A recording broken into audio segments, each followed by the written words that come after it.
Can you survive the Psycho Killer? In the decks, there are 5 Psycho Killers, and the weapons he uses to attack you. If someone draws a Psycho Killer, they must play it on the table in front of them. Each player with a weapon card in their hand gets attacked. When attacked, players must place their weapon cards face up on the table in front of them. These are called injury piles.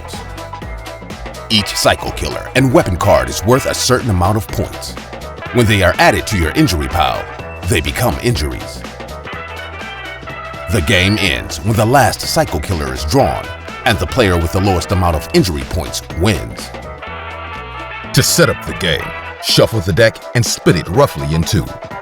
Place both decks in the middle of the playing area, with enough room between them for the discard pile. You start the game with no cards, so don't worry about dealing. Just pick someone brave enough to take the first turn and start playing.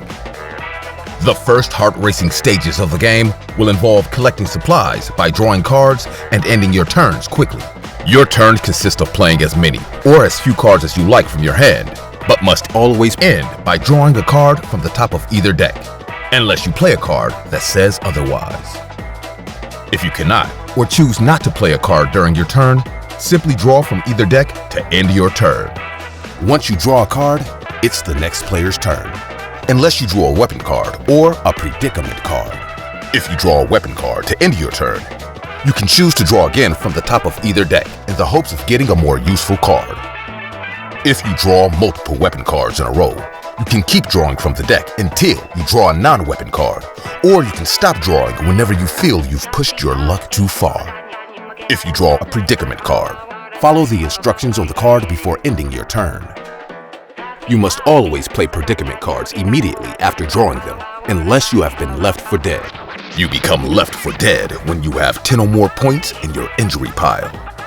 Once you pass this threshold, you do not have to play predicament cards immediately. Instead, you can hold them in your hand to play them during a future turn. Each card has its rules written on it, so they are easy to learn. Some cards also have VHS symbols on them. These symbols will affect how you play the card. Cards with a stop symbol can never be in your hand, even when you're left for dead.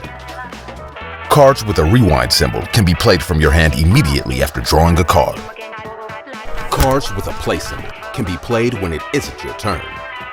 Cards with a fast forward symbol allow you to end your turn without drawing from the deck once you complete the action on the card.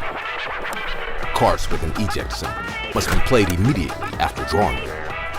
The aim of the game is to avoid picking up Psycho Killers or his weapons from the deck, but you will also need to get as many other cards as you can to evade the Psycho Killer or defend yourself if you are attacked. Psycho Killer, coming to a games night near you.